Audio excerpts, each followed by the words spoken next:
हाँ तो प्यारे बच्चों, गुड मॉर्निंग। कैसे हैं आप लोग? उम्मीद करते हैं कि आप लोग एकदम अच्छे से होंगे और बहुत ही अच्छे तरीके से मन लगा करके आप लोग पढ़ाई कर रहे होंगे। आज हम लोग इतिहास का पहला नंबर चैप्टर से शुरू करने जा रहे हैं। इतिहास का पहला नंबर चैप्टर जिसका नाम है यूरोप में राष्ट्रवाद। ठीक है ना बाबू? पहला नंबर चैप्टर से आज हम लोग स्टार्ट करेंगे। नाम क्या है बाबू चैप्टर का? यूरोप में राष्ट्रवाद। समझिएगा जरा बढ़िया से। चैप्टर का नाम है यूरोप में, चैप्टर का नाम है यूरोप में राष्ट्रवाद।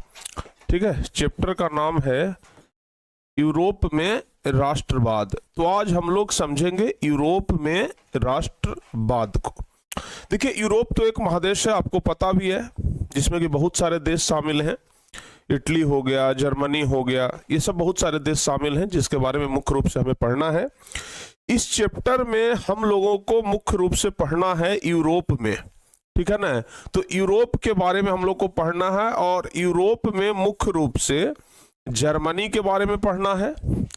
हम लोगों को इस चैप्टर में मुख्य रूप से जर्मनी के बारे में पढ़ना है और इटली के बारे में पढ़ना है। ठीक है ना? इस चैप्टर में हम लोगों को जर्मनी के बारे में पढ़ना है, इटली के बारे में पढ़ना है और थोड़ा सा हम लोगों को एक छोटा सा और देश है ऑस्ट्रिया, ऑस्ट्रिया के बारे में पढ़ना है। तो यूरोप में राष्ट्रवाद जो चैप्टर है ना, इसमें हम लोगों को मुख्य रूप से ये तीन देश के बारे में पढ़ना है। ठीक है? हाँ, तो जर्मनी के बारे में, इटली के बारे में और ऑस्ट्रिया के बारे में, ये तीन देश के बारे में हम लोगों को पढ़ना है। तो फटाफट से सभी बच्चे तैयार हो जाइए बाबू, जल्दी जल्दी से ना आप लोग तैयार हो जाओ। ठीक है?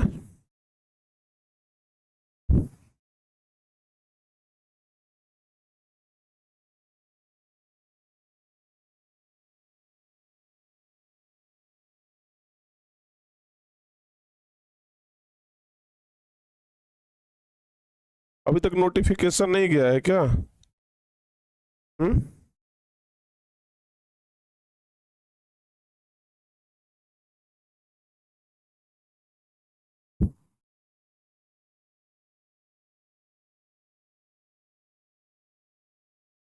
एक मिनट बाबू, रुक जाओ।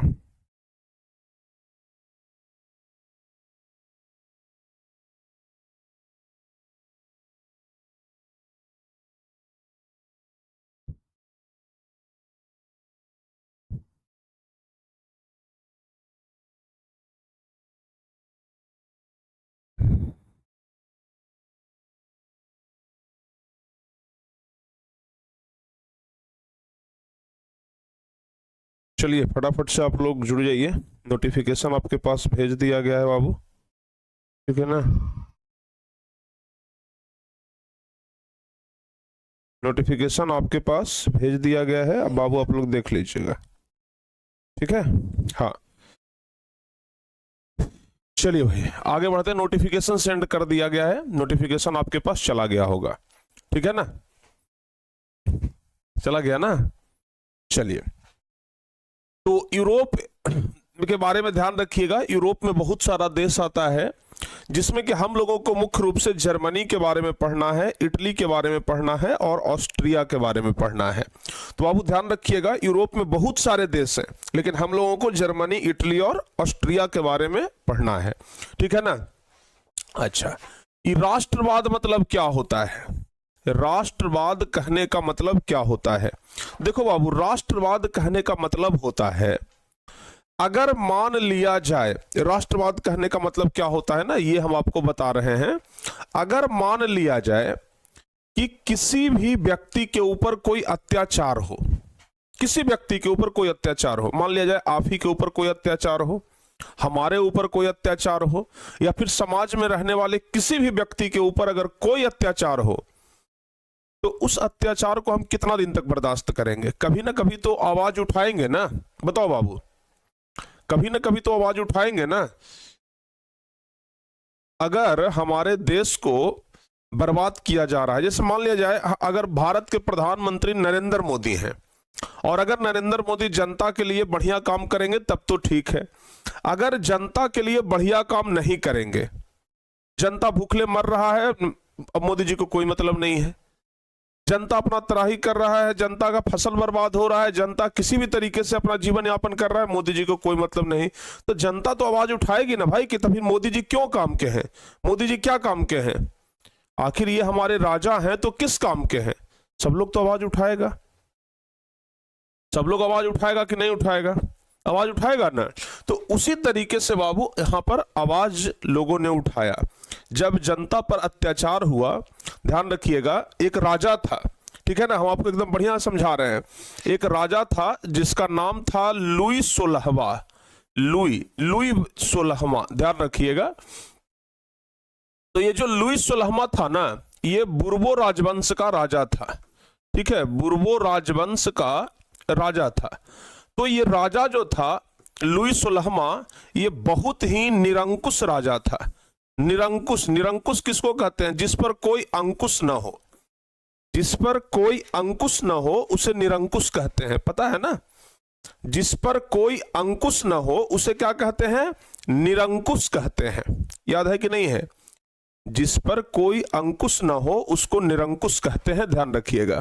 तो यहां पर लुई 16वां जो राजा था ना, एकदम निरंकुश था, मतलब बढ़िया राजा नहीं था, मतलब शासन कर रहा था लेकिन जनता का भलाई करना नहीं चाहता था, शासन कर रहा था लेकिन जनता का भलाई करना नहीं चाहता था।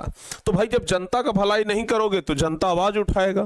तो लुई 16वां के खिलाफ लोगों ने आवाज उठाया, ठीक है ना।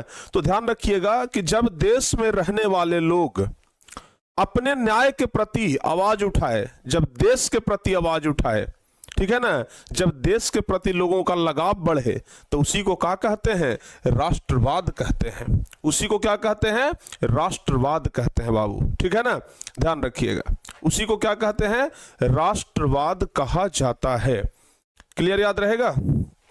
हाँ, उसी को क्या कहते हैं, राष्ट्रवाद कहते हैं।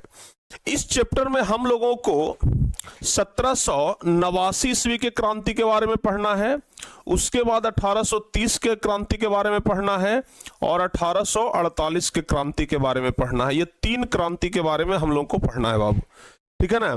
तो चलिए इस चैप्टर में हम लोगों को कौन कौन सा क्वेश्चन याद करना है, कौन कौन सा क्वेश्चन इंपॉर्टेंट है, ये सब कुछ हम लोग देख लेते हैं, ठीक है ना।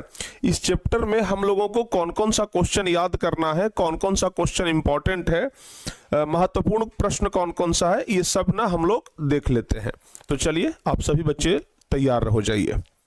चलिए सब बच्चे लोग ना तैयार हो जाइए। सबसे पहले तो हम लोग यही देखते हैं कि राष्ट्रवाद क्या है, ठीक है ना। लिखेंगे कि राष्ट्रवाद एक ऐसी सामाजिक परिकल्पना है जिसमें किसी भी छोरों में अहम योगदान होती है। किसी भी छोरों में मतलब देश के किसी भी हिस्से में जनता का, लोगों का अहम योगदान होता है। अर्थात किसी भी देश का विकास करना ही राष्ट्रवाद कहलाता है।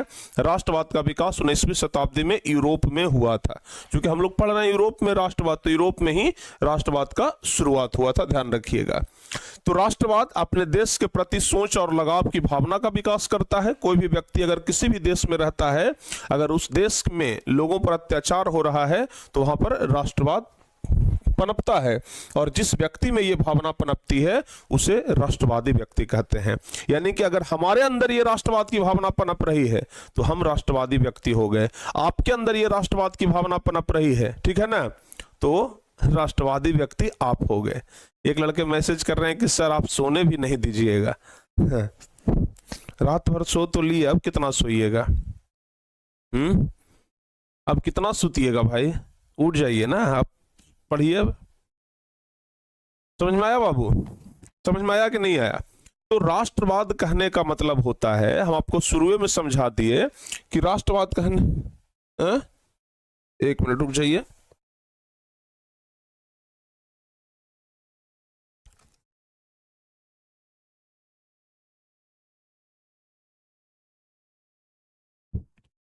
समझ में आ गया कि नहीं आ गया बाबू। देखिए राष्ट्रवाद कहने का मतलब क्या होता है, आप इसको एक अलग तरीके से परिभाषा लिख सकते हैं कि राष्ट्रवाद एक ऐसी सामाजिक परिकल्पना है जो विशेष भौगोलिक क्षेत्र में रहने वाले लोगों के भीतर, ध्यान रखिएगा, ये विशेष भौगोलिक क्षेत्र में रहने वाले लोगों में एकता लाती है, उसे क्या कहते हैं, राष्ट्रवाद कहते हैं। मतलब हम आपको समझाए ना कि भाई जैसे अगर मान लिया जाए कि किसी भी लोग को ये अगर राजा के माध्यम से, जो शासक है उसके माध्यम से अगर लोगों के ऊपर अत्याचार हो रहा है और शासक अगर चुपचाप है, कुछ नहीं बोल रहा है, तो फिर राष्ट्रवाद भड़कता है, लोग आंदोलन करने के लिए आ जाते हैं, लोग जाग जाते हैं कि अब राजा के खिलाफ ही लड़ना है। ठीक है ना, ध्यान दीजिएगा बाबू, ठीक है ना। हाँ, तो राष्ट्रवाद इसे ही कहते हैं, ध्यान रखिएगा, ये आपका परीक्षा कभी कभी पूछ दिया जाता है परीक्षा में, तो इसको याद रखिएगा। अब सीधे बात करते हैं हम लोग 1789 ईस्वी के क्रांति का। परीक्षा में पूछा जाता है कि 1789 ईस्वी के फ्रांस की क्रांति का मुख्य कारण क्या था। 1789 ईस्वी के फ्रांस की क्रांति का मुख्य कारण, सबसे पहला क्रांति है 1789 ईस्वी का क्रांति। सबसे पहला क्रांति कौन सा है बाबू, ध्यान रखिएगा, सबसे पहला क्रांति है 1789 ईस्वी का क्रांति। ठीक है ना, तो हम लोगों को सबसे पहले 1789 ईस्वी का क्रांति ही पढ़ना है। ठीक है ना, हम लोगों को सबसे पहले क्या पढ़ना है, 1789 ईस्वी का क्रांति ही पढ़ना है।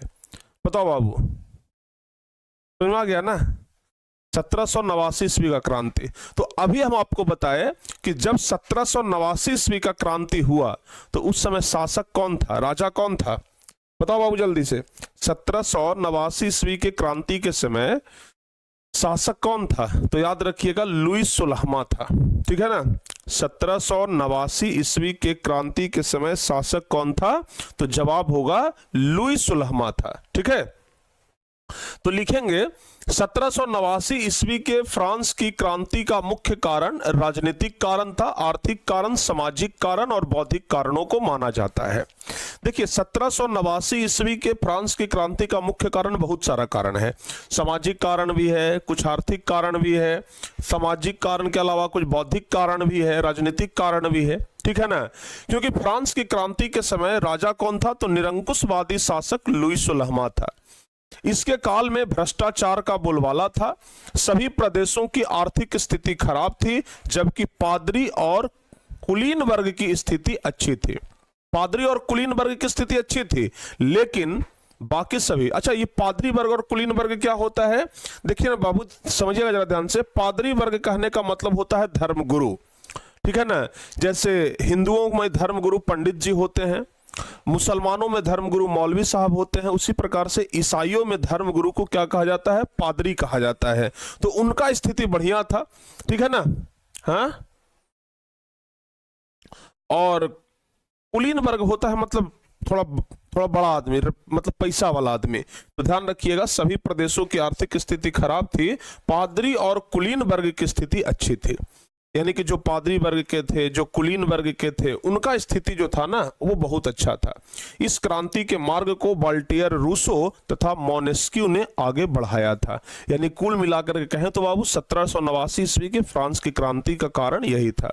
तो अगर आपसे पूछा जाए कि 1789 ईस्वी के फ्रांस की क्रांति के मुख्य कारण क्या थे, तो आप लोग इतना लिख लीजिएगा। ठीक है ना, 1789 ईस्वी के फ्रांस की क्रांति के मुख्य कारण क्या थे, तो आप लोग इतना जरूर लिख लीजिएगा। ठीक है बाबू, यह एक क्वेश्चन आप लोग को इंपॉर्टेंट लग रहा है तो याद कर लीजिएगा। ठीक है ना बाबू, इसको आप लोग जरूर याद कर लीजिएगा। चलिए अब देखिए 1789 ईस्वी का क्रांति हुआ, उसके बाद सब लोगों ने मिल करके लुई सुलहमा को भगाया। ठीक है ना, 1789 ईस्वी में क्रांति हो गया, लुई सुलहमा मारा गया। ठीक है ना, लुई सुलहमा मारा गया और लुई सुलहमा की पत्नी थी जिसका नाम था मेरी अंतोइनेत, वो भी मारी गई। तो पति पत्नी दोनों राजा मारा गया। उसी समय 1789 ईस्वी में नेपोलियन बोनापार्ट राजनीति में प्रवेश किया। उसी समय नेपोलियन बोनापार्ट राजनीति में क्या किया, उसी समय नेपोलियन बोनापार्ट राजनीति में प्रवेश किया। तो हम लोगों को नेपोलियन बोनापार्ट के बारे में भी कुछ कुछ बातें याद रखनी होंगी। तो नेपोलियन बोनापार्ट के बारे में तो हम पूरे विस्तार से भी यहाँ पर चर्चा करेंगे तो मामला गड़बड़ा जाएगा। ठीक है ना, तो इंपॉर्टेंट जो क्वेश्चन है हम बस उसी पर चर्चा करते हैं। नेपोलियन बोनापार्ट के बारे में पूछा जाता है कि नेपोलियन बोनापार्ट कौन था। अगर आपसे ये पूछा जाए कि नेपोलियन बोनापार्ट के बारे में आप क्या जानते हैं, या नेपोलियन बोनापार्ट के बारे में लिखिए, या फिर आपसे पूछा जाए कि नेपोलियन बोनापार्ट के बारे में आपकी क्या राय है? इस प्रकार से अगर कोई भी सवाल आ जाए, ठीक है ना, इस प्रकार से आपको कोई भी सवाल आ जाए तो आपको लिखना है कि नेपोलियन बोनापार्ट जिसका जन्म 15 अगस्त 1769 को हुआ था। ध्यान रखिएगा बाबू, नेपोलियन बोनापार्ट जिसका जन्म कब हुआ था, याद रखिएगा, नेपोलियन बोनापार्ट जिसका जन्म कब हुआ था, तो ध्यान रखिएगा नेपोलियन बोनापार्ट जिसका जन्म 15 अगस्त 1769 ईस्वी को हुआ था, ठीक है ना। ध्यान रखिएगा नेपोलियन का जन्म कब हुआ, 15 अगस्त 1769 को। बचपन का क्या नाम था, नेपोलियन दी बोनापार्टे। नेपोलियन के बचपन का नाम, तो नेपोलियन के बचपन का नाम था नेपोलियन दी बोनापार्टे। फ्रांस की क्रांति के समय में यह एक सेनापति था, ठीक है ना, और विश्व के सबसे महान सेनापतियों में गिना जाता था नेपोलियन बोनापार्ट को। विश्व के सबसे महान सेनापति में नेपोलियन बोनापार्ट को गिना जाता था, यह बात ध्यान रखिएगा। 1789 ईस्वी में फ्रांस की राजनीति में प्रवेश करता है और 18 मई 1804 ईस्वी को वह सम्राट बन गया और अपना एक अलग कानून बनाया जिसे नेपोलियन संहिता के नाम से जाना जाता है। और नेपोलियन संहिता में कुल 5 कोड थे बाबू, ये बात ना आप लोग भी ध्यान रखिएगा। नेपोलियन संहिता में कुल कितने कोड थे, 5 कोड थे, ठीक है ना। नेपोलियन संहिता में कुल 5 कोड बनाए गए थे, तो नेपोलियन संहिता में कुल 5 कोड थे, इसको भी आप लोग जरूर ध्यान रखिएगा। हाँ चलिए आगे बढ़ते हैं। तो अगर आपसे पूछा जाएगा कि नेपोलियन संहिता कब बना, तो नेपोलियन संहिता 1804 ईस्वी में। ऑब्जेक्टिव में सवाल पूछता है क्योंकि नेपोलियन संहिता क्या है, तो नेपोलियन के द्वारा बनाए गए नए कानून का नाम है नेपोलियन संहिता। तो नेपोलियन के द्वारा बनाए गए नए कानून का ही क्या नाम है, नेपोलियन संहिता।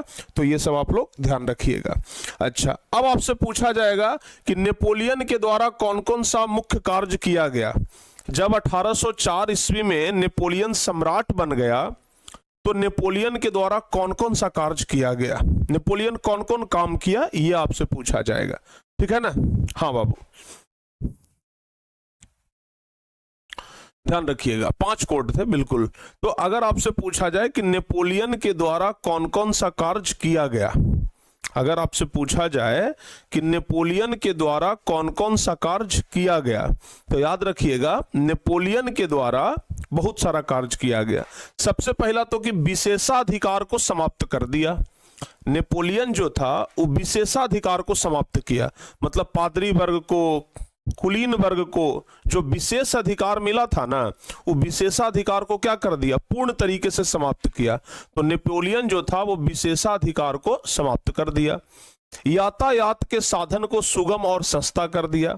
यातायात का जो साधन था, तो यातायात के साधन को सस्ता कर दिया, यातायात के साधन को सुगम कर दिया ताकि बहुत अच्छे तरीके से सब लोग जा सके, ठीक है ना। नेपोलियन कोड मतलब एक तरीके का कानून ही था, ठीक है ना बाबू। 5 गो उसमें क्या था, कानून था, तो 5 गो कोड उसको बोलते हैं, नेपोलियन कोड ही उसको बोलते हैं, ध्यान रखिएगा। तो नेपोलियन जो था ना, यातायात के साधन को क्या कर दिया, सुगम और सस्ता कर दिया। संचार व्यवस्था को अच्छा कर दिया और सुगम कर दिया, ठीक है, संचार व्यवस्था को अच्छा कर दिया और सुगम कर दिया। आर्थिक असमानता को दूर करने का प्रयास किया। आर्थिक असमानता को क्या किया, दूर करने का प्रयास किया। सामंती व्यवस्था को समाप्त कर दिया। नेपोलियन जो था वो क्या किया, सामंती व्यवस्था को समाप्त किया। अब ये सामंती व्यवस्था क्या है, सबसे बड़ा सवाल तो यहां पे आता है कि भाई ये सामंती व्यवस्था क्या है। ध्यान रखिएगा बाबू, सामंती व्यवस्था कहने का मतलब होता था कि जमीन किसानों का है लेकिन उस पर जबरदस्ती अधिकार कर लेता था राजा का एक आदमी, ठीक है ना, जबरदस्ती अधिकार करता था। किसान है, ये जो किसान है बेचारा खेती करता था, सामंत जाता था, वो कहता था कि इसमें से 50% अनाज राजा को हो जाएगा। मतलब सामंत जो था ना, एक मतलब राजा का ही एक आदमी होता था जो कि लगान वसूली करता था, एक तरीके से आप ऐसा कह लीजिए, ठीक है ना। हाँ बाबू, लगान वसूली करता था। तो आर्थिक असमानता को दूर करने का प्रयास किया नेपोलियन, सामंती व्यवस्था को समाप्त किया, सभी नागरिकों के लिए एक समान कानून बनाया और शिक्षा में सुधार किया। तो इतने तरह के कामों को अंजाम दिया किसने, नेपोलियन ने, ठीक है ना। इतने तरह के कार्य को अंजाम दिया नेपोलियन ने। तो अगर आपसे पूछा जाए कि 1789 ईस्वी के क्रांति के ये बाद, नहीं 1789 नहीं, क्वेश्चन इस तरीके से पूछा जाएगा कि नेपोलियन के द्वारा किए गए मुख्य कार्य को लिखें, ठीक है ना। नेपोलियन के द्वारा किए गए मुख्य कार्य को लिखें। इस तरीके से आपसे सवाल पूछा जाएगा बाबू कि नेपोलियन के द्वारा किए गए मुख्य कार्य को लिखें। देखिए ये चैप्टर ना एक क्लास में खत्म नहीं होगा, कम से कम 2 क्लास इसको ले जाना पड़ेगा, क्योंकि अगर बढ़िया से समझाना चाहेंगे ना तो 2 क्लास तो लगेगा ही, क्योंकि 3-3 क्रांति के बारे में पढ़ना है, और 3 क्रांति अगर एक ही दिन में खत्म करेंगे तो आपको समझ में भी नहीं आएगा। ठीक है ना। हाँ, तो नेपोलियन विशेषाधिकार समाप्त किया, यातायात के साधन को सुगम और सस्ता किया, संचार व्यवस्था को बढ़िया किया, आर्थिक असमानता को दूर करने का प्रयास किया, सामंती व्यवस्था को समाप्त किया, सभी नागरिकों के लिए एक समान कानून बनाया और शिक्षा में सुधार लाया। तो इतने तरह के कार्यों को अंजाम दिया नेपोलियन ने। ठीक है ना। हाँ बाबू, तो इतना आप लोग ध्यान रखिएगा। बाड़ाबंदी आंदोलन इधर नहीं पढ़ना है, बाड़ाबंदी आंदोलन हम लोग को औद्योगिकरण में पढ़ना है बाबू, जो कि हम आगे बताएंगे चौथा या ये 5वां नंबर चैप्टर में। चलिए, तो इसके बारे में ना आप लोग ध्यान रखिएगा। अब आपसे एक सवाल पूछा जाएगा कि राष्ट्रवाद के विकास में सहायक तत्व कौन कौन है। आपसे सवाल पूछा जाएगा कि राष्ट्रवाद के विकास में सहायक तत्व कौन कौन है, तो क्या जवाब बताइएगा। राष्ट्रवाद के विकास में सहायक तत्व कौन कौन है बाबू, तो क्या जवाब बताइएगा। आपको लिखना पड़ेगा, ध्यान दीजिएगा। राष्ट्रवाद के विकास में निम्नलिखित सहायक तत्व है, मतलब कौन कौन सा चीज जो था वो राष्ट्रवाद के विकास में सहायक था। तो राष्ट्रवाद के विकास में निम्नलिखित सहायक तत्व है। पहला, जो कुलीन वर्ग था, सामंत, उसका सामाजिक और आर्थिक रूप से अत्यंत प्रभावित था।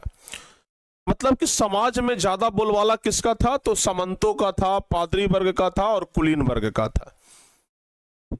भाई समाज में रहने वाले हर एक वर्गों को कोई अधिकार ना मिले, आप सोचिएगा जरा, समाज में रहने वाले बाकी सभी वर्गों को अगर कोई अधिकार ना मिले, सिर्फ और सिर्फ पूरा अधिकार अगर कुलीन वर्ग और सामंतों को ही मिले, तो बताइए समाज में आंदोलन होगा कि नहीं होगा।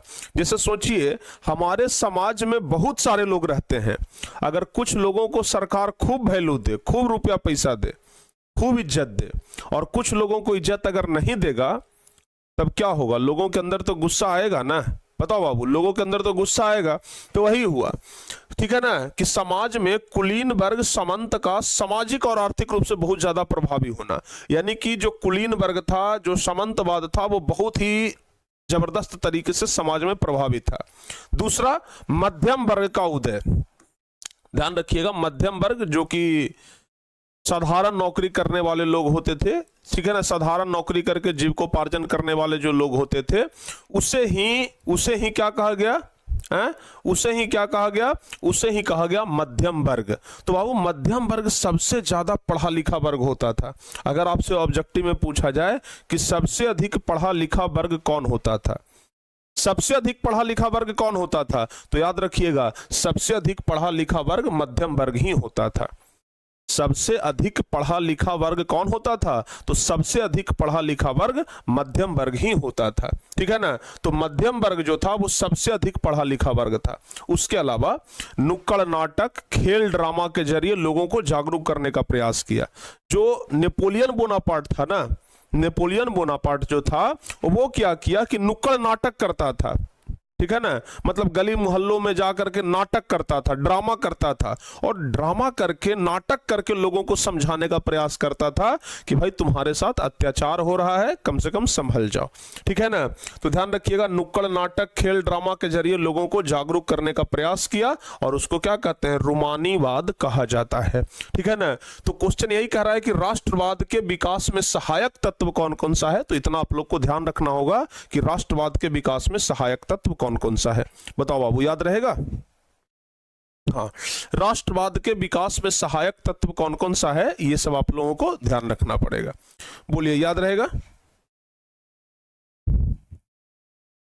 रूमानीवाद, रूमानीवाद कहने का मतलब सीधा समझिएगा कि नेपोलियन बोनापार्ट ने लोगों को जागरूक करने के लिए नुक्कड़ नाटक और खेल ड्रामा के जरिए लोगों को जागरूक करने का सहारा लिया। तो बस सीधे सीधे से लिखिए कि नेपोलियन बोनापार्ट नुक्कड़ नाटक और खेल ड्रामा के जरिए लोगों को जागरूक करने का काम करता था, तो इसी को हम लोग रूमानीवाद कहते हैं। ठीक है ना, ठीक है बाबू, चलिए बहुत बढ़िया, आगे बढ़ते हैं, आगे हम लोग बढ़ते हैं। ठीक है ना, चलिए बाबू आगे अब हम लोग देखते हैं आगे।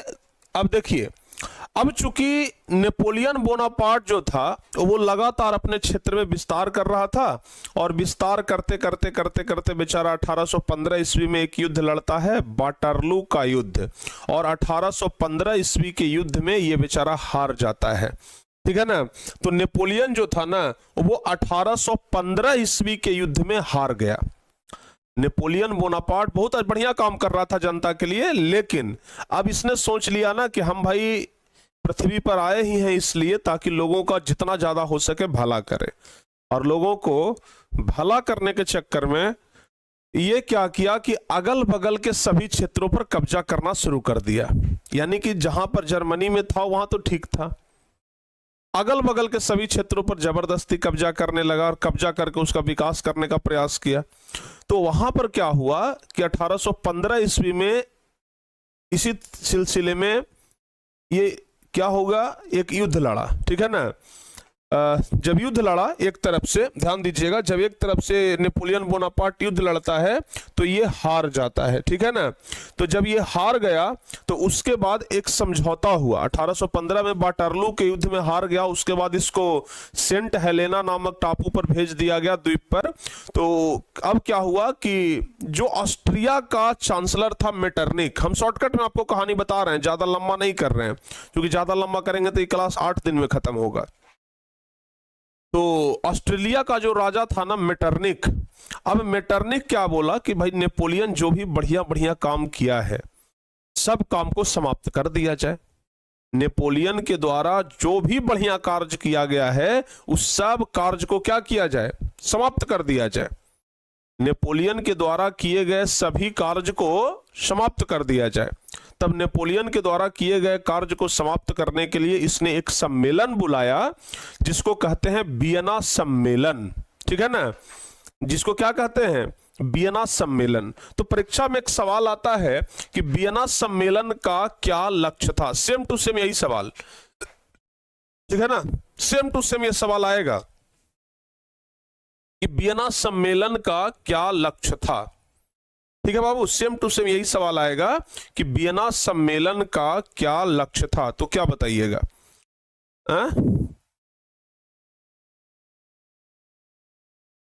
हाँ बाबू, वियना सम्मेलन का लक्ष्य था नेपोलियन के द्वारा किए गए बदलाव के कार्यों को समाप्त करना। तो हम लोग लिखेंगे कि वियना सम्मेलन का उद्देश्य नेपोलियन के द्वारा यूरोप की राजनीति में लाए गए परिवर्तनों को समाप्त करना। ठीक है ना, ये ध्यान रखिएगा। वियना कांग्रेस का क्या उद्देश्य था, वियना कांग्रेस का उद्देश्य था कि नेपोलियन के द्वारा यूरोप की राजनीति में जितने भी परिवर्तन लाए गए हैं सबको समाप्त कर देना, यानी कि जितना भी विकास का कार्य किया गया है सबको समाप्त कर दो और पुरानी व्यवस्था को लागू कर दिया जाए। यानी कि नई व्यवस्था को समाप्त कर दो भाई, नेपोलियन के द्वारा जितना भी कार्य किया गया है। और नेपोलियन के पहले लुई 16वां के शासनकाल में जो व्यवस्था था पुनः वही व्यवस्था फिर से लागू कर दिया जाए। तो बाबू, वियना सम्मेलन का उद्देश्य था नेपोलियन के द्वारा यूरोप की राजनीति में लाए गए परिवर्तनों को समाप्त करना और पुरानी व्यवस्था को लागू करना।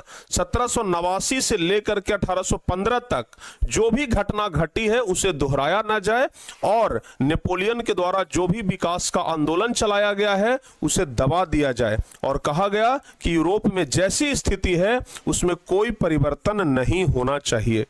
यूरोप में जैसी स्थिति है वैसा ही स्थिति रहेगा, इसमें किसी प्रकार का कोई परिवर्तन नहीं होना चाहिए। तो ध्यान रखिएगा, वियना कांग्रेस का लक्ष्य था।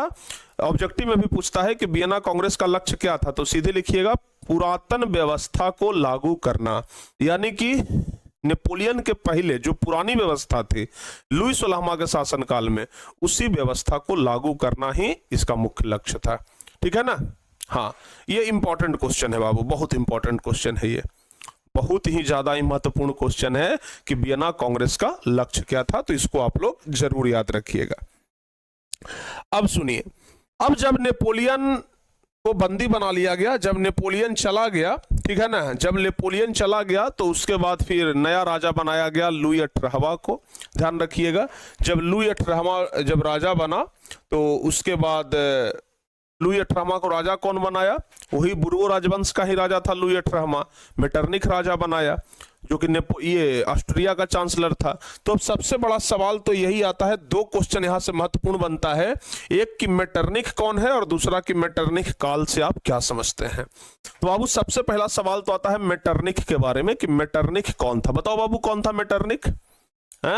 नेपोलियन राजा कब बना? 1804 ईस्वी में। 18 मई 1804 ईस्वी को नेपोलियन सम्राट बना था, याद रखिएगा। 18 मई 1804 ईस्वी को नेपोलियन सम्राट बना था बाबू, डेट याद रखिएगा एग्जैक्ट एकदम, ठीक है ना। गुरुजी आप कब सोए थे रात में? बाबू हम तो लगभग 1 बजे के आसपास सोए थे, क्योंकि आप लोगों को तो 9 बजे तक क्लास करवाए थे। 9 बजे के बाद 10 बजे के आसपास हम एक पार्टी में गए थे, शादी था स्टाफ का ही। टाइपिंग में हमारे एक टीम है, सागर जी, उनका सागर नाम है, हम लोग सागर जी कहते हैं। तो उन्हीं का शादी था, तो उन्हीं के शादी में हम लोग रात में गए, ठीक है ना। उधर से लौटते लौटते शायद 1 बज गया था, तो 1 बजे हम आए और तुरंत सो गए थे, क्योंकि हमें पता था कि सुबह क्लास लेना है। तो हम तुरंत सो गए, तो 4 घंटा तो आराम से सोए, ठीक है ना। तो उसके बाद फिर अभी आप लोग का क्लास ले रहे हैं, ठीक है ना। हाँ, क्लास का टाइम 7 बजे से है बाबू, लेकिन आज के लिए सिर्फ हम 6 बजे से 7 बजे है क्लास का टाइम आप लोगों का, ठीक है ना। 6 बजे से 7 बजे है, आज के लिए सिर्फ हम 5 बजे से ले रहे हैं, और कोई बात नहीं है, सिर्फ आज के लिए हम ले रहे हैं 5 बजे से। चलिए, मेटरनिख काल से आप क्या समझते हैं? देखो अब वो जिस समय नेपोलियन हारा, कब? 1815 ईस्वी में। तो नेपोलियन, अच्छा नहीं, पहले तो ये बताना है ना मेटरनिख कौन था। तो मेटरनिख ऑस्ट्रिया का राजा था, और ऑस्ट्रिया में राजा को चांसलर कहा जाता है, याद रखिएगा। जो ऑस्ट्रिया का राजा होता है ना, तो ऑस्ट्रिया के राजा को चांसलर कहा जाता है। तो मेटरनिख जो था वो ऑस्ट्रिया का चांसलर था। मेटरनिख जो था ना, वो ऑस्ट्रिया का चांसलर, बोले तो ऑस्ट्रिया का राजा था, ठीक है बाबू, ध्यान रखिएगा। मेटरनिख जो था वो ऑस्ट्रिया का एक चांसलर था, जो कि एक घोर प्रतिक्रियावादी राजा था। मेटरनिख जो था ये ऑस्ट्रिया का चांसलर था, और घोर प्रतिक्रियावादी निरंकुशवादी सब एक ही चीज है। मतलब कि सीधे मेटरनिख कहता था कि किसी भी राज्य में शासन तो करो, लेकिन जनता की भलाई ना करो। मेटरनिख का कहना था कि शासन करो, लेकिन जनता की भलाई ना करो, सिर्फ शासन करते रहो, ठीक है ना, ध्यान रखिएगा। सिर्फ शासन करते रहो, जनता की भलाई तो बिल्कुल मत करो। ये मेटरनिख का यही कहना था। तो अगर आपसे पूछा जाए कि मेटरनिख कौन था, तो सीधे सीधे जवाब बताइए कि मेटरनिख एक घोर प्रतिक्रियावादी या घोर निरंकुशवादी राजा था, जो कि ऑस्ट्रिया का चांसलर था। और इटली और जर्मनी के एकीकरण में सबसे बड़ी बाधा भी मेटरनिख ही था, ठीक है ना। और साथ ही साथ लिख दीजिए कि मेटरनिख का एक कथन था कि किसी भी राज्य में शासन तो करो, लेकिन जनता की भलाई ना करो, ध्यान रखिएगा बाबू, ठीक है ना। इसका एक और कथन था, कि इसका एक और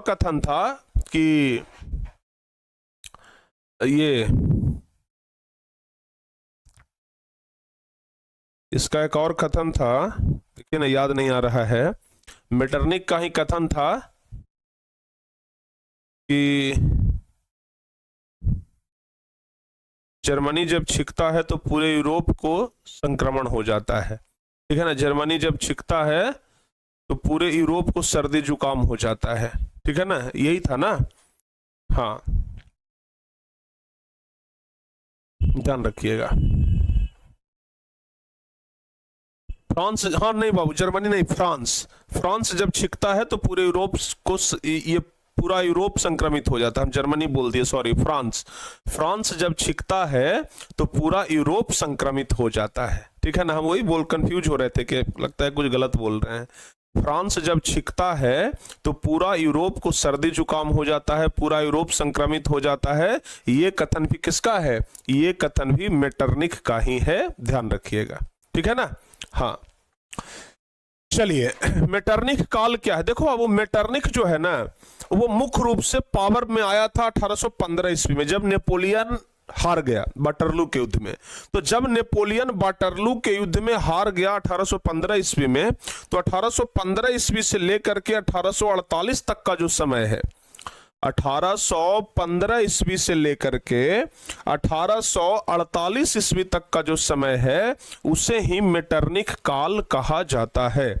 याद रखिएगा, 1815 ईस्वी से लेकर के 1848 ईस्वी तक का जो समय है उसे ही मेटरनिख काल कहा जाता है। यह ऑस्ट्रिया का चांसलर था, जो कि एक घोर प्रतिक्रियावादी राजा था। इसका मूल मंत्र परिवर्तन में बाधा पहुंचाना, यानी कि ये कभी नहीं चाहता था कि क्या परिवर्तन हो, ठीक है ना, कभी नहीं चाहता था कि इटली में, जर्मनी में, इस सब में परिवर्तन हो। तो ध्यान रखिएगा, फ्रांस में तो भाई चाहता ही नहीं था, फ्रांस को तो अपना पक्का दुश्मन ही मानता था, साथ ही साथ इटली और जर्मनी का एकीकरण नहीं होने देना चाहता था, क्योंकि इटली और जर्मनी जो था ना वो बहुत सारे छोटे छोटे राज्यों में विभाजित था।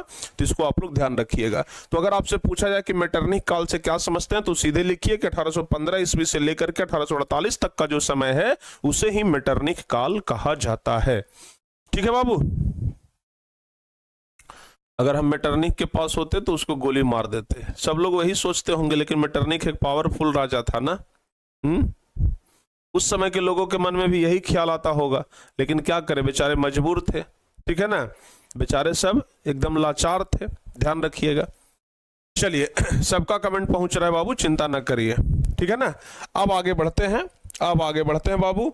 अब हम लोगों को इस चैप्टर में पढ़ना है मेजनी के बारे में। ध्यान रखिएगा, ठीक है ना, किसके बारे में, मेजनी के बारे में। क्योंकि इटली के बारे में अभी आपको बताया कि इटली जो था वो अनेक छोटे छोटे रियासतों में बटा हुआ था। लगभग 300 से अधिक रियासतों में इटली जो था ना वो बटा हुआ था। ठीक है बाबू, लगभग 300 से अधिक रियासतों में, 300 से अधिक छोटे छोटे भाग में इटली बटा हुआ था।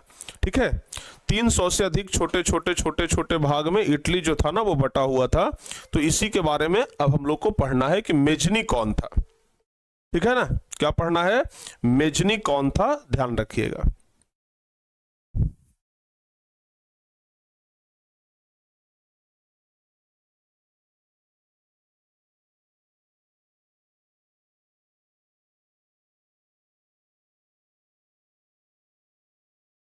चलिए बाबू, तो ध्यान रखिएगा, मेजनी का जन्म हुआ है 1805 ईस्वी में। ये क्वेश्चन इंपॉर्टेंट है, वेरी वेरी इंपॉर्टेंट क्वेश्चन है। मेजनी के बारे में परीक्षा में सवाल पूछता है।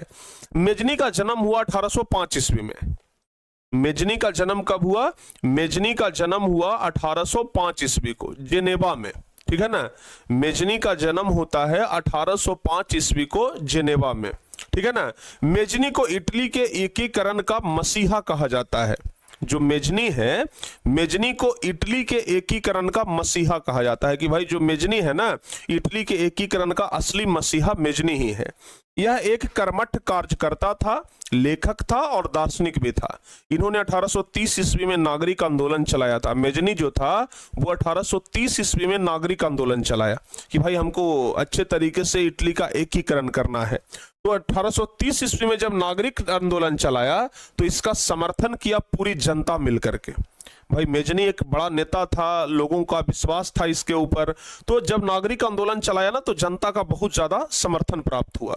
जब जनता का समर्थन हुआ तो मेजनी ने 1831 ईस्वी में यंग इटली की स्थापना की और 1834 में यंग यूरोप की स्थापना की।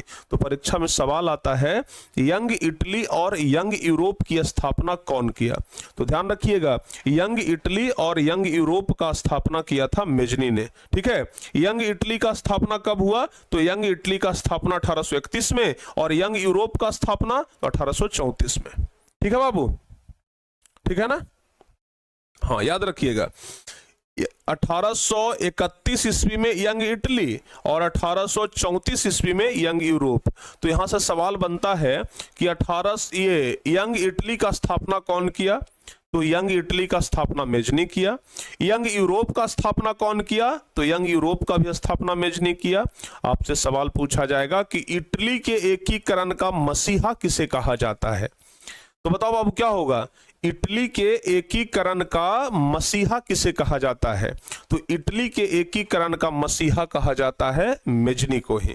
ठीक है ना, इटली के एकीकरण का मसीहा कहा जाता है मेजनी को ही। तो 1831 ईस्वी में चलाया यंग इटली और 1834 में यंग यूरोप। याद रहेगा।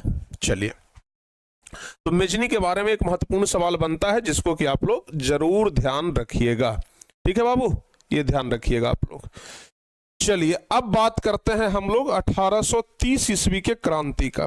आज 1830 ईस्वी का क्रांति पूरा पढ़ लेंगे, 2 क्वेश्चन और हम लोग देखेंगे, और उसके बाद बाबू 1848 ईस्वी का क्रांति कल देखेंगे। ठीक है ना।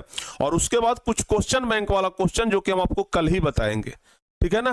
कुछ क्वेश्चन बैंक वाला क्वेश्चन जिसमें ईयर लिखा हुआ रहेगा वो कल ही हम आपको बताएंगे। चलिए आगे बढ़ते हैं। 1830 ईस्वी की क्रांति के कारण को लिखें। क्वेश्चन पूछता है 1830 ईस्वी के क्रांति के क्या कारण है।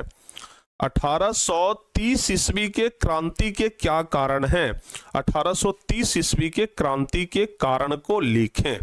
तो क्या बताइएगा, बताओ बाबू जल्दी से। हाँ बाबू, ये जर्मनी भी 300 से अधिक छोटे छोटे भागों में विभाजित था। ठीक है ना। जर्मनी जो था वो 300 से अधिक छोटे छोटे भागों में विभाजित था, और इटली भी कई एक भागों में विभाजित था। ध्यान रखिएगा। चलिए आगे बढ़े। अब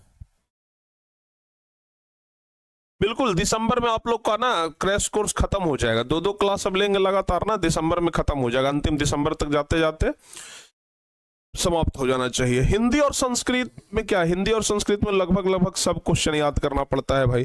ठीक है ना। हिंदी और संस्कृत में तो लगभग टोटल क्वेश्चन में याद करना पड़ता है। तो हिंदी और संस्कृत में तो आप टोटल क्वेश्चन ही पढ़ लें तो ज्यादा बेहतर होगा, क्योंकि हिंदी और संस्कृत में गेस कर पाना ना बड़ा मुश्किल कार्य होता है। ठीक है। हिंदी और संस्कृत में बड़ा मुश्किल कार्य होता है गेस क्वेश्चन कर पाना। तो उसमें तो है कि पूरा क्वेश्चन आप पढ़ लीजिए ना, तो वो ज्यादा बेहतर होगा आपके लिए। ठीक है बाबू। चलिए आगे बढ़े।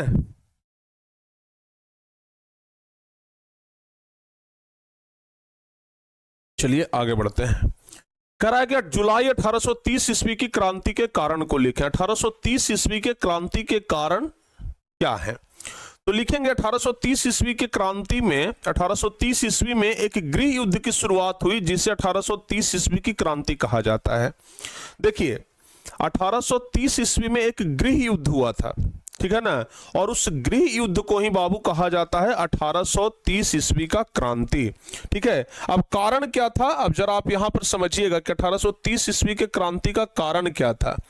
कारण यह था बाबू कि 1815 ईस्वी में लुई 18वां सम्राट बना था। ठीक है ना। उसके बाद 1824 ईस्वी में लुई 18वां की मृत्यु हो गई थी।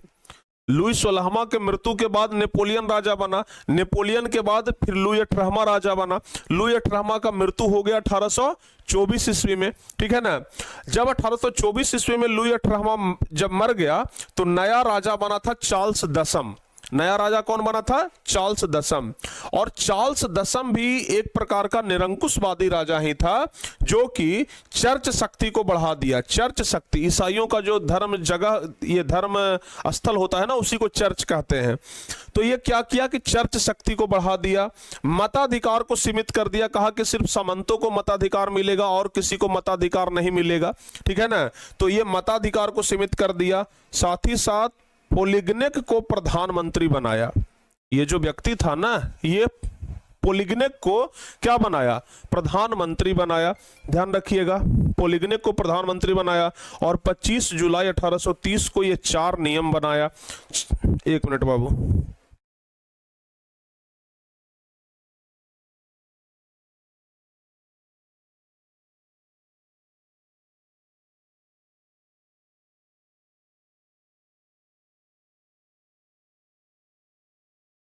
ठीक है बाबू, ध्यान दीजिएगा।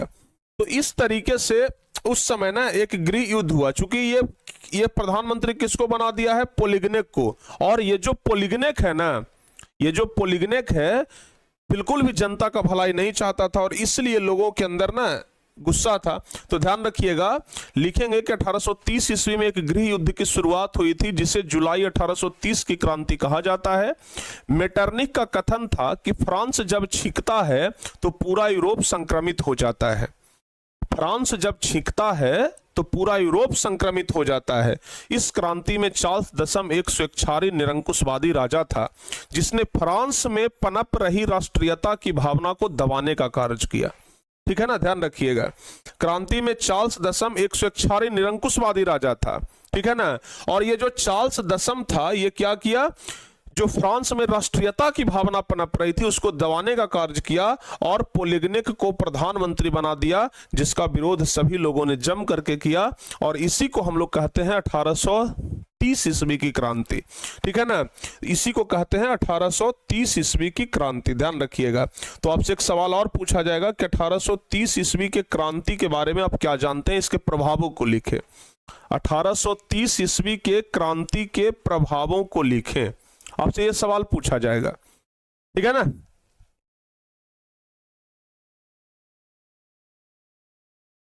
बताओ बाबू, 1830 जो क्वेश्चन इंपॉर्टेंट है, हम सिर्फ इंपॉर्टेंट क्वेश्चन बता रहे हैं, पूरा विस्तार से बताएंगे तो भाई 8 क्लास में खत्म होता है, लगभग 8 घंटा में। तो वो तो मेन कोर्स में हम आपको पढ़ाते हैं ना, ठीक है, वो तो हम आप लोगों को मेन कोर्स में पढ़ाते हैं। अच्छा, इसमें 1848 के क्रांति के बारे में, 1848 के क्रांति के बारे में ध्यान रखिएगा। और कुछ क्वेश्चन बैंक, तो क्वेश्चन बैंक के बारे में भी हम आपको कल ही बताएंगे। क्वेश्चन बैंक वाला प्रश्न, ठीक है ना, क्वेश्चन बैंक वाला प्रश्न भी कल ही बताएंगे हम आपको। ठीक है बाबू, हाँ याद रखिएगा, क्योंकि आपको तो पता ही है, ठीक है ना, आपको तो हम जैसा कि हमने बता ही दिया। क्वेश्चन बैंक वाला क्वेश्चन आज लेकर के नहीं आए हैं, ठीक है ना, रात में समय ही नहीं मिला कि हम क्वेश्चन बैंक वाला क्वेश्चन आपको लेकर के आ जाएं। तो आज हम क्वेश्चन बैंक वाला क्वेश्चन बनाएंगे, तो कल हम क्वेश्चन बैंक वाला क्वेश्चन पूरा करवा देंगे। और 1848 ईस्वी के क्रांति के बारे में भी हम पूरा कल आपको बताएंगे। ठीक है ना, हाँ बाबू, ठीक है, हाँ बिल्कुल ध्यान रखिएगा इस बात को। चलिए, तो 1830 ईस्वी की क्रांति के प्रभावों को लिखें। क्वेश्चन कह रहा है कि 1830 ईस्वी के क्रांति के क्या प्रभाव था, 1830 ईस्वी के क्रांति का क्या प्रभाव था उसके बारे में लिखना है। तो लिखेंगे, पहला प्रभाव, वियना कांग्रेस के लक्ष्य को सफल कर दिया गया। 1830 ईस्वी के क्रांति का प्रभाव था कि वियना कांग्रेस जो हुआ था, ताकि नेपोलियन के द्वारा जो बढ़िया बढ़िया काम किया गया है उसको खत्म कर दिया जाए। तो कहा कि नहीं, 1830 ईस्वी में जब क्रांति हुआ ना, 1830 ईस्वी में क्रांति हुआ, तो कहा कि नहीं, जनता सब कहा कि नेपोलियन जो काम करके गया था वही बढ़िया काम था, तो नेपोलियन वाला जो काम है ना वही लागू किया जाए। तो ध्यान रखिएगा, नेपोलियन वाला ही काम को लागू किया गया और वियना कांग्रेस का जो लक्ष्य था उसको खत्म कर दिया गया। पूरे यूरोप में सामाजिक, आर्थिक और राजनीतिक क्षेत्र में विकास हुआ। पूरे यूरोप में सामाजिक क्षेत्र में, राजनीतिक क्षेत्र में, सब क्षेत्र में बदलाव हुआ। ठीक है ना, पूरे यूरोप में सामाजिक क्षेत्र में, राजनीतिक क्षेत्र में क्या हुआ बाबू, बदलाव हुआ। ध्यान रखिएगा। देशभक्ति की भावना को बढ़ाया गया। कहा कि नहीं भाई, लोगों के अंदर देशभक्ति की भावना को और बढ़ाया जाए, तो देशभक्ति की भावना को बढ़ाया गया। और उसके बाद जर्मनी, इटली, हंगरी, पोलैंड, यूनान की व्यवस्था को देखते हुए विकास का आंदोलन चलाया गया। तो इतना तरह का प्रभाव स्थापित हुआ।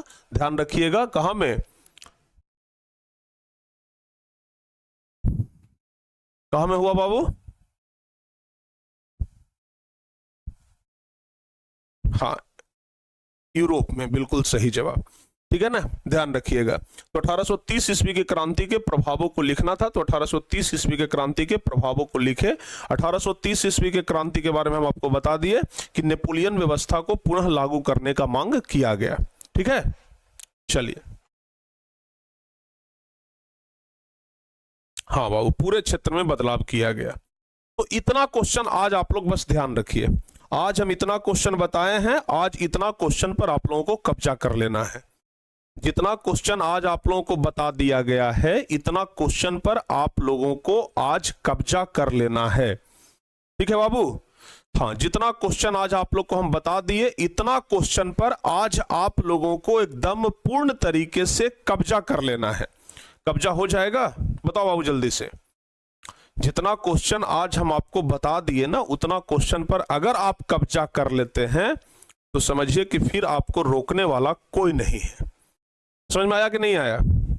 जितना क्वेश्चन हम आपको आज बता दिए, अगर इतना क्वेश्चन पर आपका पूर्ण तरीके से अगर कब्जा हो गया तो फिर समझिए कि 1789 ईस्वी का क्रांति, 1789 ईस्वी का क्रांति खत्म, 1830 ईस्वी का क्रांति खत्म। कल हम आपको बताएंगे 1848 ईस्वी का क्रांति, यूनान कैसे आजाद हुआ ये हम आपको बताएंगे, और क्वेश्चन बैंक वाला क्वेश्चन जो कुछ एक्स्ट्रा है वो सब हम आपको बता देंगे, ठीक है ना। तो चलिए, कल आपका ये चैप्टर बाबू समाप्त हो जाएगा, कल आपका ये चैप्टर समाप्त हो जाएगा, एकदम पूर्ण तरीके से कल आपका ये चैप्टर समाप्त हो जाएगा, ध्यान रखिएगा। और हो सके तो आज शाम में बायोलॉजी का क्लास चलेगा, ठीक है ना। आज शाम में बायोलॉजी पढ़ा रहे थे ना, तो आज शाम में बायोलॉजी का क्लास आपका चलेगा, जैसे चल रहा था, हाँ 3:30 बजे से बाबू, 3:30 बजे से जो क्लास चल रहा था, जैसे क्लास चल रहा था वो क्लास आपका चलते रहेगा, ठीक है ना। तो मिलते हैं अब शाम वाली क्लास में, जैसे क्लास चल रहा था वैसे आप लोग मस्त तरीके से क्लास करते रहिए। तो शाम वाली क्लास में मिलते हैं बाबू, तब तक के लिए जय हिंद, धन्यवाद। अब आप लोग सो सकते हैं, हंसते रहिए, मुस्कुराते रहिए और मन लगा करके पढ़ाई करते रहिए, ठीक है। अरे उठिए उठिए, जागो और लक्ष्य प्राप्ति तक रुको नहीं बाबू, ठीक है ना। अब सोने का समय नहीं है, अब जागने का समय है, ठीक है ना। अब खोने का समय नहीं है, अब कुछ पाने का समय है। तो इसलिए अब बाबू सोना कम करिए, ठीक है ना। कम से कम 2 महीना का बात है, 2 महीना सोना कम करिए, 2 महीना में तो सब फिर मामले खत्म हो जाएगा। तो 2 महीना आप लोग सोना कम करिए, 2 महीना में बाकी सब कहानी कंप्लीट हो जाएगा। तो चलिए, अच्छे तरीके से आप लोग, पूरे अच्छे तरीके से आप लोग क्या करिए, उठिए और पढ़ना शुरू करिए, ठीक है। तो चलो भाई, सब लोग, सब बच्चों को बाय बाय, अच्छे तरीके से आप लोग पढ़िए, हैं, ठीक है ना। मन लगा के पढ़िए। अभी देखिए सुबह सुबह का टाइम है, सेल्फ स्टडी करिए आप लोग। मिलते हैं शाम वाली क्लास में बच्चों, तब तक के लिए जय हिंद, धन्यवाद।